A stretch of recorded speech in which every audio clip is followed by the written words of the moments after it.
Brought to you by Agilus Diagnostics. Health test की बात आती है तो मैं भरोसा करता हूँ India's largest diagnostics company Agilus diagnostics. खुद को टेस्ट करते रहो। 2006 के बाद इजराइल का लेबनान पर अब तक का सबसे बड़ा हमला। नेतन्याहू बोले, कोई बीच में ना आए, हमारी जंग हिजबुल्लाह से है। इजराइल हमास के वॉर को 1 साल होने वाला है और अब इजराइल पूरी तरह से वॉर मूड में नजर आ रहा है। 17 सितंबर को लेबनान में पेजर वॉकी टॉकी ब्लास्ट से दहशत फैली। अब इजराइल न सिर्फ ड्रोन से बल्कि फाइटर जेट से भी कोहराम मचा रहा है और अब इजराइल ने फाइटर जेट से लेबनान में एक बड़ा अटैक करके हिजबुल्लाह की हालत पतली कर दी है। दरअसल इजरायली डिफेंस फोर्स ने 23 सितंबर को हिजबुल्लाह के 1600 टारगेट को निशाना बनाते हुए लेबनान में एयर स्ट्राइक की थी। इजराइल ने लेबनान में रात भर बम गिराए थे। लेबनान के स्वास्थ्य मंत्रालय ने कहा कि इस हमले में अब तक 492 लोगों की मौत हुई है, जिनमें 58 महिलाएं और 35 बच्चे हैं। वहीं घायल लोगों की अगर बात करें तो कुल 1645 लोग घायल हुए हैं। और तो और इजराइल ने चेतावनी दी है कि वो हिजबुल्लाह के खिलाफ तेजी से हमले करेगा। आईडीएफ का दावा है कि हिजबुल्लाह दक्षिणी लेबनान में घरों में मिसाइलें छुपाकर रखता है, जिन्हें लगभग 1 साल से इजराइल में दागा जा रहा है। अल जजीरा के मुताबिक 2006 में इजराइल लेबनान जंग के बाद लेबनान पर हुआ ये सबसे बड़ा हमला है।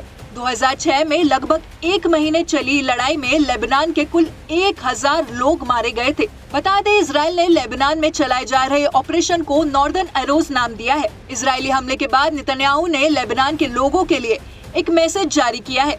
नेतन्याहू ने लोगों से कहा कि वो उनके ऑपरेशन के बीच में ना आए।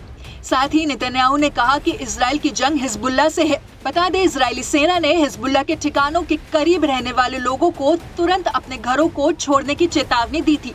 टाइम्स ऑफ इजराइल के मुताबिक आईडीएफ प्रवक्ता रियर एडमिरल डेनियल ने सोशल मीडिया पर एक वीडियो जारी किया था। इस वीडियो में एडमिरल ने लेबनान के नागरिकों को खतरे वाले इलाकों से दूर जाने को कहा था।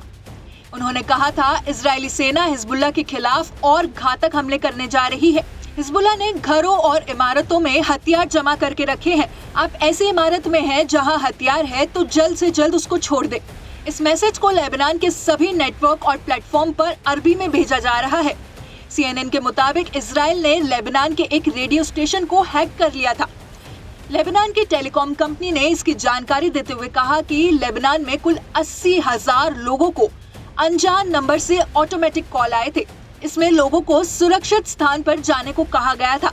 टाइम्स ऑफ इजराइल के मुताबिक आईडीएफ ने लेबनान में हिजबुल्लाह के टॉप कमांडर अली कराकी के ठिकाने पर भी हमला किया है।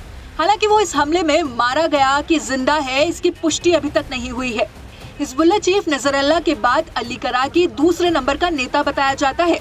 इतना ही नहीं, आईडीएफ हिजबुल्लाह के 2 टॉप लीडर को पहले ही मार चुकी है। अब इसे देखते हुए लेबनान से पलटवार की आशंकाओं के बीच इजराइल में 1 हफ्ते की इमरजेंसी लगाई गई है।